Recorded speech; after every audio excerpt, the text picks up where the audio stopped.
Blessed day mga kamidi. Part 10 din sa to ang Saturday beach bonding together with my beloved family, Team Midi. Cover sa nato atong car no kay medyo init ni nga spot ning amuang gi parkingan sa among sakyanan. So very refreshing kayo ang hangin dire guys no.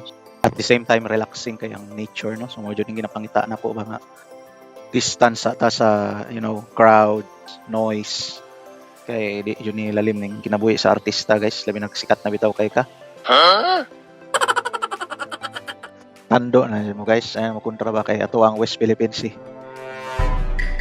Sige, that's all everyone. Thank you for watching. Babush!